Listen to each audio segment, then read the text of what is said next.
আজকে শেয়ার হয়ে গেছে, রাষ্ট্রযন্ত্র শেয়ার হয়ে আজকে ব্যাংক বিমা লুট করছে, টাকা পয়সা নিয়ে যাচ্ছে, দুর্নীতি হচ্ছে। বাংলাদেশ এখনো দুর্নীতির 2 সূচক নেমে গেছে, আবারও 2 সূচক নেমে গেছে। আর ফরিদপুরের ছাত্র নেতা যখন শুনি আমরা 2000 কোটি টাকা পাচার করে, আমরা যখন শুনি ওয়ালটন, বেসিক ব্যাংক, বিভিন্ন ব্যাংকের মাধ্যমে তারা টাকা পাচার করে, সব জায়গায় আওয়ামী লীগ রয়েছে। আজকে হত্যা, খুন, গুম, নির্বাচন, সমস্ত জায়গায় আওয়ামী লীগ আজকে অত্যাচার অবিচার করছে। কাজী তাদের বিরুদ্ধে ঐক্যবদ্ধ লড়াইয়ের জন্য আমরা রাজশাহীতে এসেছি। ঐক্যবদ্ধ লড়াইয়ের জন্য আমরা বিভিন্ন অঞ্চলে যাব। যেখানে মিটিং করতে দেবে না সেখানে আমরা জনতার কাছে বলবো, যেখানে মিটিং করতে অসুবিধা করবে সেখানে জনতার কাছে দাঁড়াতে হবে এবং প্রত্যেক জায়গায় সারা দেশে ঐক্যবদ্ধভাবে লড়াই তৈরি করে আগামী দিনগুলোতে আন্দোলন সংগ্রাম তৈরি করে আমরা গণতন্ত্র পুনরুদ্ধার করব। এটাই হোক আমাদের কামনা। এবং আজকে আমাদের সবচেয়ে বড় কথা, একটি বৈষম্যের আকাঙ্ক্ষা থেকে বাংলাদেশের সৃষ্টি। আমাদের তখনকার সময় 22 পরিবার ছিল, আজকে বৈষম্য এমন হয়েছে বাংলাদেশ আজকে ধনী দেশের মধ্যে প্রথম একটি দেশ। আজকে কারা এইসব টাকা নিচ্ছে, কারা লুট করছে, কারা আজকে ধনী হচ্ছে, আজকে জনতার দেখা দরকার। জনতার তালিকা প্রণয়ন করেন, জনতা অত্যাচারের তালিকা নেন, যারা অবিচার করে তাদের তালিকা রাখেন। এভাবে চলতে পারে না। বাংলাদেশে আজকে আমরা 6 বিভাগ হচ্ছি, 6 বিভাগ থেকে আমরা 64 জেলায় ছড়িয়ে পড়বো। ইনশাআল্লাহ ঐক্যবদ্ধ ভাবে একটি সব রাজনৈতিক দলের সাথে একটি প্ল্যাটফর্ম তৈরি করে সেই প্ল্যাটফর্মের মাধ্যমে গণতন্ত্র পুনরুদ্ধার করবো ইনশাআল্লাহ। কথা দিয়ে গেলাম। মুক্তিযুদ্ধ করেছি, আন্দোলন সংগ্রাম করেছি, বছরের পর বছর জেলে ছিলাম। প্রয়োজন হলে আবার আন্দোলন করবো, সংগ্রাম করবো, আবারও দেশের গণতন্ত্রের পুনরুদ্ধারের জন্য আসলে আমরা প্রাণ বিসর্জন দিতে রাজি আছি। খোদা হাফেজ। বাংলাদেশ জিন্দাবাদ। শহীদ যে অমর হোক, খালেদা জিয়া জিন্দাবাদ, তারেক রহমান জিন্দাবাদ। আসসালামু আলাইকুম। ধন্যবাদ মুজিবুর রহমান সারোয়ার ভাই। এখন আপনাদের সামনে বক্তব্য নিয়ে আসছেন স্বৈরাচার হোসেন শাহী এরশাদের বিরুদ্ধে যে লড়াই সংগ্রাম হয়েছিল, সেই সংগ্রামের সর্বদলীয় ছাত্র ঐক্যের অন্যতম সংগঠক, জাতীয় বীর, জাতীয়তাবাদী দলের চেয়ারপারসনের মাননীয় উপদেষ্টা, আমাদের অত্যন্ত প্রিয় নেতা জনাব হাবিবুর রহমান হাবিব ভাইকে তার মূল্যবান বক্তব্য দেওয়ার জন্য বিশেষভাবে অনুরোধ জানাচ্ছি।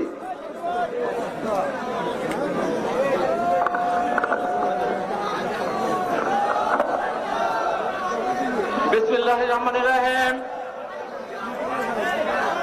6টি সিটি কর্পোরেশনে ভোট টাকাদির মাধ্যমে জনগণের প্রতিনিধি নির্বাচিত করতে না দেওয়ার প্রতিবাদে 6টি সিটি কর্পোরেশনে ধারাবাহিকভাবে যে প্রতিবাদ সমাবেশ হচ্ছে, তারই ধারাবাহিকতায় আজকে রাজশাহী সিটি কর্পোরেশনের সাবেক মেয়র, জনতার মেয়র জনাব মোসাদ্দেক হোসেন বুলবুলের সভাপতিত্বে আজকের এই সভার সম্মানিত সভাপতি সিরাজুল হোসেন বুলবুল, আজকের সভার প্রধান অতিথি আমাদের রাজশাহী ডিভিশনের একমাত্র স্থায়ী কমিটির সদস্য, আমাদের গর্ব সাবেক মন্ত্রী জনাব ইকবাল হাসান মাহমুদ টুকু, আজকে মঞ্চে উপস্থিত আছেন রাজশাহীর মাটি মানুষের নেতা, সাবেক সংসদ সদস্য, রাজশাহীর সাবেক 3 বারের মেয়র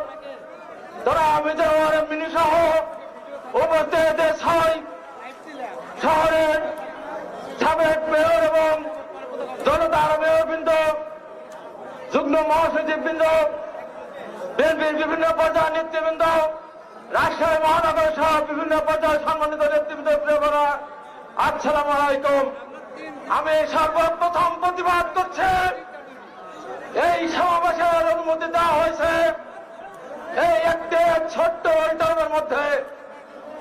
অনুমতি যখন দিয়েছেন তখন কেন একটি জেলার সঙ্গে বাস বন্ধ করলেন, পরিবার বন্ধ করলেন, এই হিসাব দিতে হবে। কি হয়েছে? বাস বন্ধ হয়েছে বলে কি লোক আসেনি? হাজার হাজার লোক এসেছে। বাস বন্ধ না হলে হয়তো আরো 1 লক্ষ লোক বেরিয়ে আসতো, তাতে সরকারের পতন হতো না। এই সমাজ আমি দেখেছি যখন আমি আসে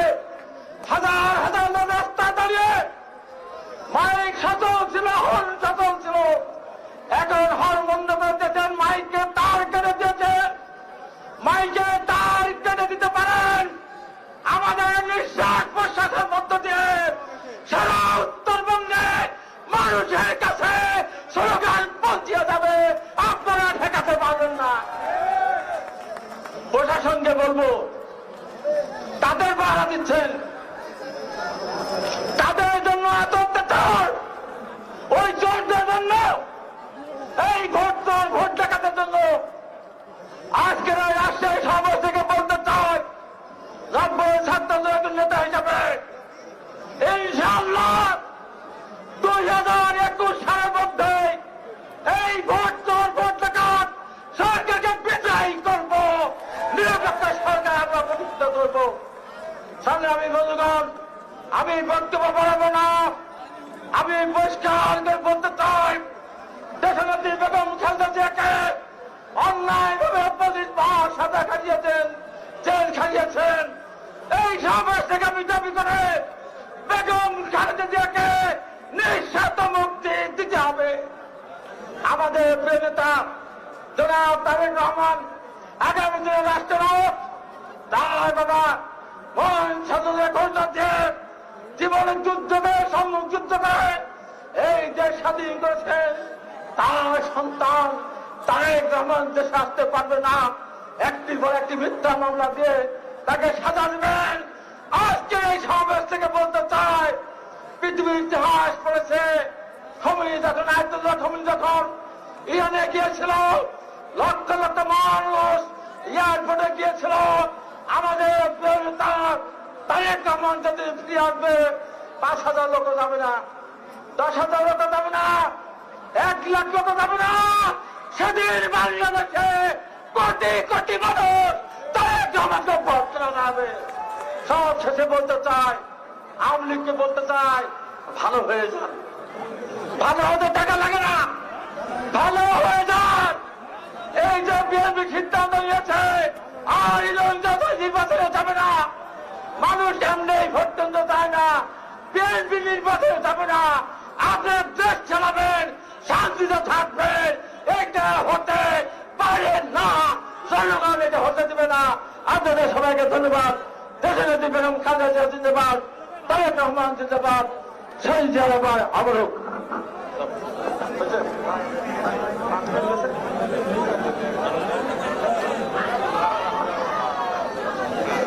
সংগ্রামী ভাইরা, এখন আপনাদের সামনে বক্তব্য নিয়ে আসছেন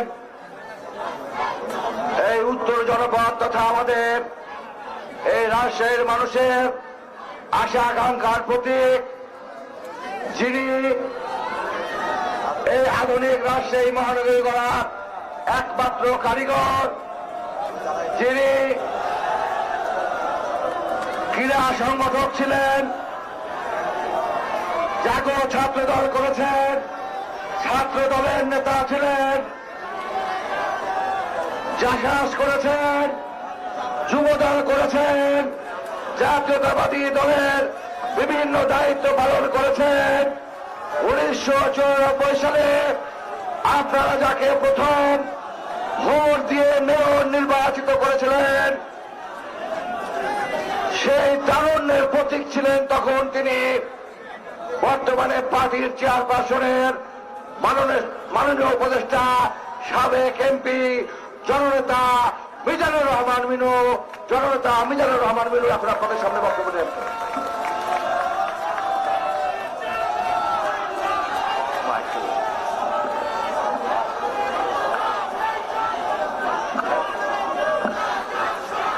এই আসতে বিসমিল্লাহির রহমানির রহিম। আজকে রাজশাহীর শত প্রতিকূল অবস্থা কাটিয়ে উঠে এই সমাবেশ।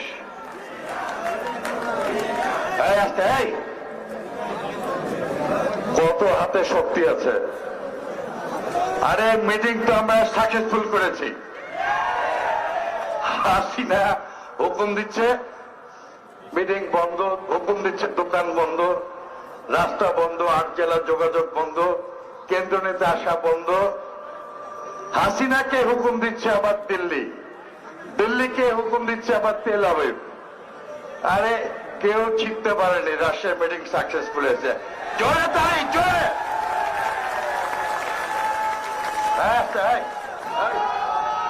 যাও এই তালিতে বক্তৃতা বাড়াবে না। নেতাদের সামনে শপথ নিয়ে বলতে হবে আগামী দিনে জীবন দিব, মাতৃভূমিকে রক্ষা করব। সেই জন্য শপথ নিয়ে হাত তুলে দেখা যাবে, হাত তুলো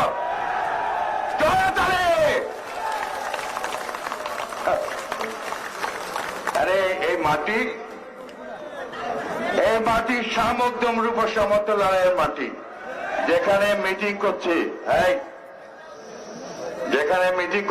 হাজার শামুকদম রূপ সমতলার পবিত্র মাটি।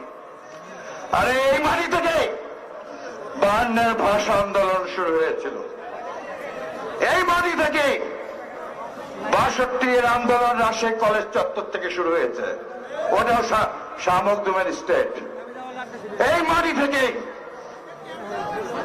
রাজশাহী বিশ্ববিদ্যালয়ের শিক্ষক ডক্টর জোহা শাহাদত বরণের মধ্য দিয়ে 18 ফেব্রুয়ারি হাসি মুখে ছাত্রদেরকে রক্ষা করতে গিয়ে বুকে তাজা বুলেট নিয়ে বলেছিলেন, আমি লিডার, আমার ছাত্রদেরকে গুলি করো না।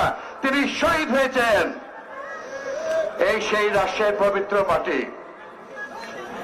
আজ বলতে চাই, পুলিশ ভাই, সমগ্র পুলিশ ভাই, সমগ্র সেনাবাহিনী ভাই, সমগ্র প্রশাসনিক ভাই, আপনারা আমাদের শত্রু না। আপনারা পাকিস্তানি হানাদার বাহিনী নয়, আপনারা ব্রিটিশ বাহিনীও নয়। কথা বলে শেষ করতে বলো।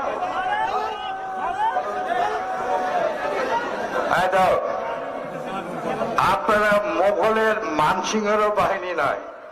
We are Bangladeshi people. We fight every year, every 100 years, 1,000 years. We never head down other people, other occupied force. We fight against with our great leader, শহীদ জিয়াস। আমি মেজর জিয়া বলছি, বাংলা মায়ের সন্তানেরা পাকিস্তানি হানাদার বাহিনী পরাজিত করো। লাল সবুজের পতাকা আমরা ছেড়ে নিয়ে আসছি। আমার বাবারা ব্রিটিশদেরকে হত্যা করে তাড়িয়ে দিয়েছে। আমার বাবা, আপনাদের বাবার বাবারা। মোগলের আকবরের সেনাপতি ছিল মানসিং। আরে বোনকে দিছিল আকবরকে। সেই মানসিংহ এখানে ইশাকার কাছে হেরে গেছে। We are Bangladeshi people in the world, only one country. We never head down. So Hasina, this government is not for people. জনগণের নির্বাচিত সরকার নয়। হাসিনা সরকার ভারতের পুতুল সরকার। হাসিনাকে চলাই ওই ভারতের মৌলবাদী সরকার মোদী, তার গোয়েন্দা সংস্থা তাদেরকে চলাই ইসরায়েল গোয়েন্দা সংস্থা মোসাদ। আরে আমাদের গুলি লাগে মাথায়, বুকে, পিঠে আর পিছনে লাগে না। আমরা মাতৃভূমির স্বাধীনতার জন্য আমাদের নেত্রী দেশ নেত্রী বেগম খালেদা জিয়া রাজপথে থেকে দেশ নেত্রী হয়েছেন, তাকে বের করে আনবো। মুক্তি চায় না হাসিনা, রেডি হও। আজ সন্ধ্যার সময়, কালকে সকাল তোমার নাও হতে পারে, মনে নাই 75 সাল মনে নাই? আরে এই পুতুল সরকারের কাছে কোনো জ্ঞান নাই। আমরা লড়াই করছি ভারতের রয়েস বিরুদ্ধে, মোদীর সঙ্গে, মোসাদ ইসরায়েলের সঙ্গে। আমি যে কথাটি বলছিলাম, পুলিশ ভাইরা 1%, কিছু কিছু সুযোগ সন্ধানী আছে, মালপানি বেশি ঠান্ডা হচ্ছে ভোটের সময়, তারা বেশি টাকা পেয়েছে আমি জানি। সবাই না, সবাই না, সাম অফিসার্স, তাদের লিস্ট আছে। এখানটায় খুব তাড়াতাড়ি করলেন, আমাদের অনেক ফটো তুললেন, ভেবেছেন আমরা তুলিনি?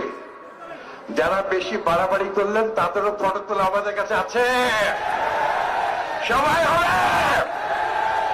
আরে বাঘের বাচ্চা, আমার সহযোদ্ধা আমার বড় ভাই mayor Sadek Hossain Khoka, Ishraque, the new generation come and they take over the leadership all over the countries.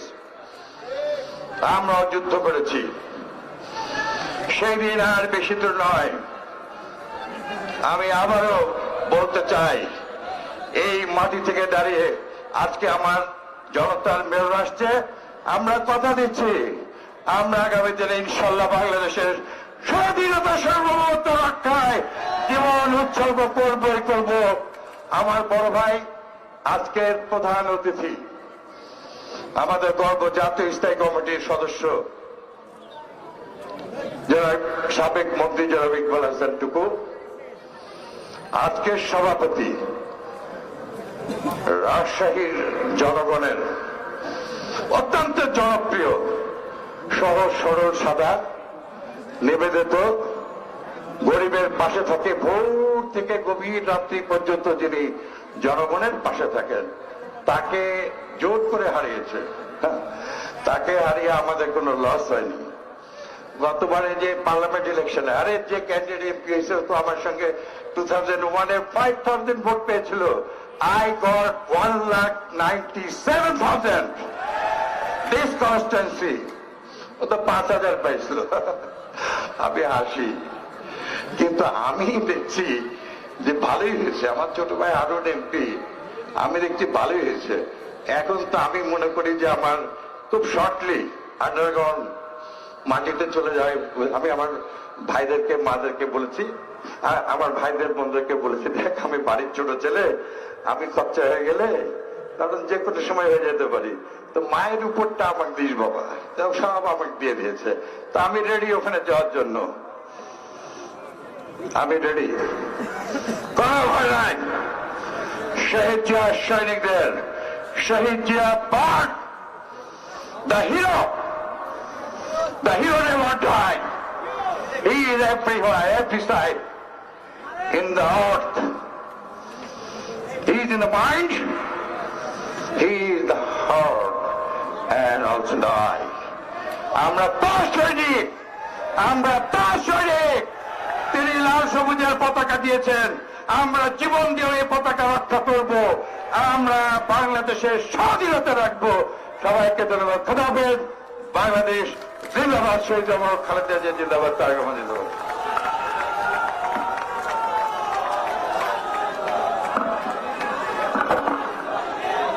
সংগ্রামী ভাইরা, আপনারা নিশ্চয় অবগত হয়েছেন আমাদের এই মিটিংয়ে প্রথমত করার জন্য তারা পারমিশন বলবো না, সহযোগিতা করেন নাই। পরবর্তীতে এই মিটিং বন্ধ করার জন্য সকল প্রক্রিয়া করেছেন। আজকে সবচাইতে দুঃখজনক সেটা হচ্ছে খাওয়ার হোটেল পর্যন্ত বন্ধ করে দিয়েছেন। যারা এগুলি করলেন তারা মনে রাখেন, এই দিন নয়, আরো দিন আছে। সংগ্রামী ভাইরা, এখন আপনাদের সামনে বক্তব্য নিয়ে আসছেন আজকের এই বিভাগীয় সমাবেশের প্রধান আকর্ষণ, বীর মুক্তিযোদ্ধা, জাতীয়তাবাদী দলের জাতীয় স্থায়ী কমিটির অন্যতম সদস্য, সাবেক মন্ত্রী, আমাদের এই উত্তর জনপদের মানুষের একমাত্র আশা আকাঙ্ক্ষার প্রতীক, আমার অত্যন্ত প্রিয়ভাজন নেতা জনাব ইকবাল হাসান মাহমুদ টুকু ভাই আজকের তার গুরুত্বপূর্ণ বক্তব্য দেওয়ার জন্য বিশেষভাবে অনুরোধ জানাচ্ছি। টুকু ভাইকে গুরুত্বপূর্ণ বক্তব্য দেওয়ার জন্য বিশেষভাবে অনুরোধ জানাচ্ছি।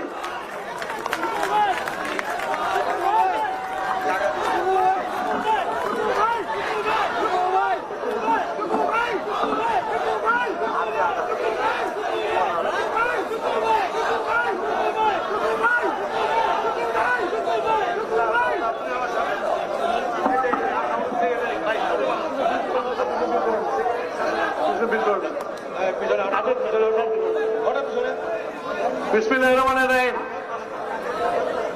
আজকের এই রাজশাহীতে নির্বাচন কমিশনের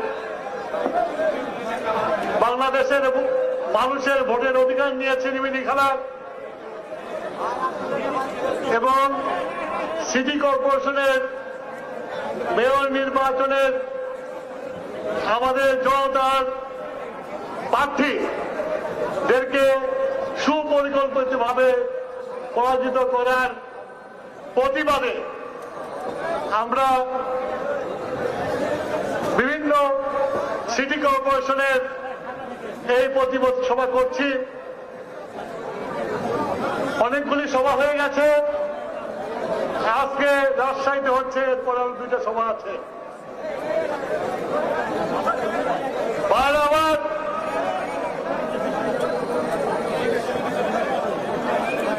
আজকে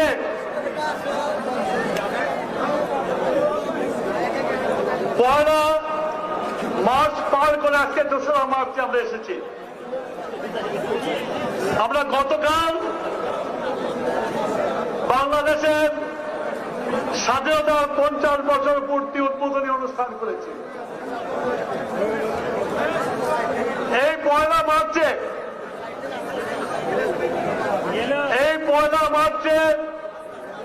70-এর নির্বাচনে বাংলাদেশের জনগণ, তদানীন্তন পূর্ব পাকিস্তানের জনগণ তাদের অধিকার আদায় করার জন্য যে রায় দিয়েছিল, সেই রায় আওয়ামী লীগ সংখ্যাগরিষ্ঠতা অর্জন করেছিল। বাঙালি জাতি তাদের অধিকার আদায় করার জন্য তাইকে দায়িত্ব দিয়েছিল। তোমরা কথা বলে তুমি বুঝতে দেওয়া যাবে না। আচ্ছা, টপ আইব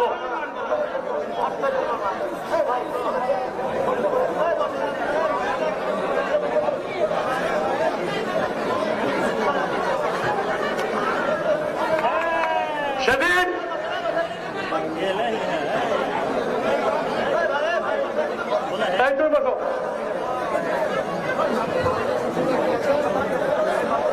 সেদিন পয়লা মার্চ ঢাকা স্টেডিয়ামে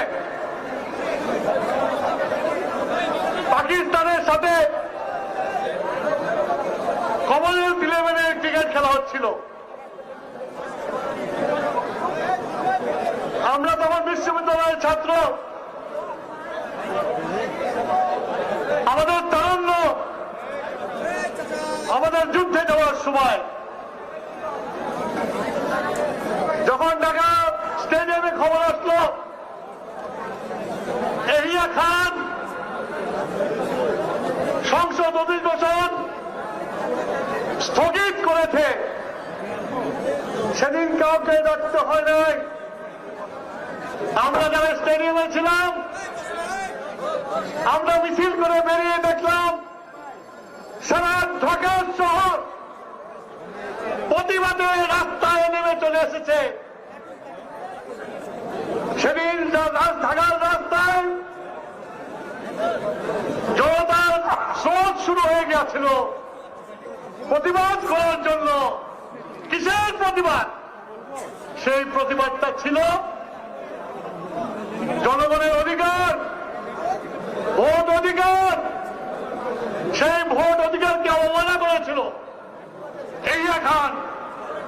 তাই পূর্ব পাকিস্তানের সব মানুষ, সারা দেশের মানুষ এটার প্রতিবাদ করে রাস্তায় নেমেছিল এবং সেই সময় ছাত্র সমাজ অগ্রণী ভূমিকা পালন করেছিল। দেশের মানুষ, সারা ঢাকা মানুষ যে সারাম হয়ে গেছে। দেশের আওয়াজ ঢাকা বিশ্ববিদ্যালয়ের ছাত্রদের পক্ষ থেকে তখনকার ঢাকসুর বিবি জাসদ নেতা আসম আব্দুর রব স্বাধীন বঙ্গের পতাকা উড়িয়েছিল। চোটালাট পল্টন ময়দানে ছাত্র জনতার মিটিংয়ে শাহজাহান সিরাজ স্বাধীনতার ইস্তেহার পাঠ করেছিল।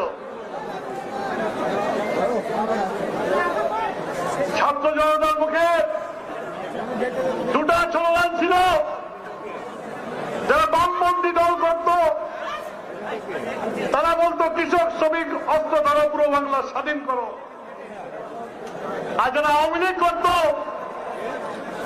তারা স্লোগান দিত বীর বাঙালি অস্ত্র ধরো, বাংলাদেশ স্বাধীন করো। সেই স্লোগান 7ই মার্চে ভাষণ রেসকোর্স ময়দানে, তারপর 15ই মার্চ, এগুলো আমাদের চোখে দেখা। এরশাদ ঢাকায় আসলো, ঢাকায় এসে পরের দিন যার উপরে বাঙালিরা দায়িত্ব নিয়েছিল মরহুম শেখ মুজিবুর রহমান সাহেব, এলিয়া খানের সাথে রুদ্ধদ্বার বৈঠক করেন। দুজনের কারোর কোন সাহায্যকারী ছিল না। সেই আলোচনা চলল, দীর্ঘদিন চলল। 25 তারিখে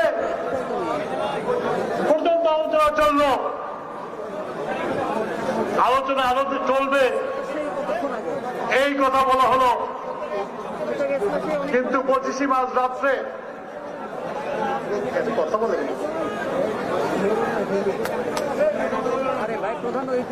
25 মার্চ রাত্রে, কালো রাত্রে পাকিস্তান হানাদার বাহিনী লুটেরার মতো আমাদের উপরে ঝাঁপিয়ে পড়ল।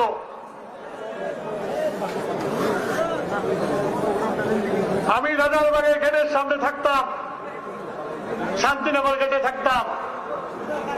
রাত 12টার সময় যখন আমি বাড়ি ফিরি তখন দেখলাম আমাদের পুলিশ বাহিনীর পুলিশ ভাইরা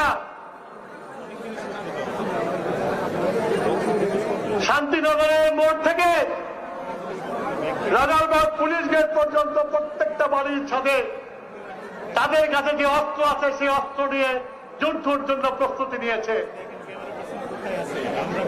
এবং রাত 1টা থেকে ভোর পর্যন্ত পুলিশ ভাইরা যুদ্ধ করেছিল। তাদের সাথে আমিও 303 নিয়ে ছাদের থেকে গুলি করেছিলাম। আজকে সেই পুলিশ ভাইদের চেহারা আর স্বাধীন বাংলাদেশের 50 বছরে এসে যে পুলিশ ভাইদের চেহারা দেখছি তাদের সাথে কোনো মিল নাই।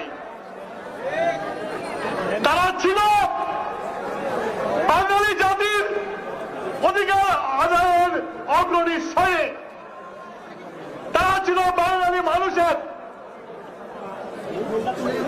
অধিকার আদায়ের অগ্র সৈনিক। সবচেয়ে 25 তারিখ রাত্রে সবচেয়ে বেশি জান দিয়েছিল ওই রাজারবাগ পুলিশ লাইনের সিপাহীরা। দুঃখ লাগে আজকে বাংলাদেশের পুলিশ এখন একটা দলের কর্মী বাহিনীতে রূপান্তরিত হয়েছে। আজকে কয়েকদিন আগে দেখলাম আমাদের প্রধানমন্ত্রী, মাননীয় প্রধানমন্ত্রী, দখলদার প্রধানমন্ত্রী, উনি বললেন আমার জীবনের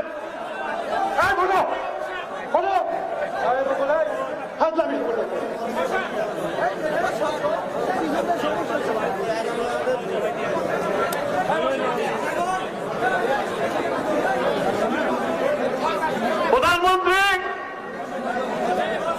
উনি কোন এক, এখন তো উনি বেডটেড হন না, কোন এক ভার্চুয়াল মিটিং এ বলল, আমি টেলিভিশনে দেখলাম যে আমার জীবন সার্থক, আমি বাঙালি জনতা আছে তাদের গণতন্ত্র ফেরত দিয়েছি। আমি মাননীয় প্রধানমন্ত্রীকে প্রশ্ন করতে চাই, আমি এককালে ওনাকে আপা ডাকতাম, আমার আপাকে প্রশ্ন করতে চাই, আপা আপনি যদি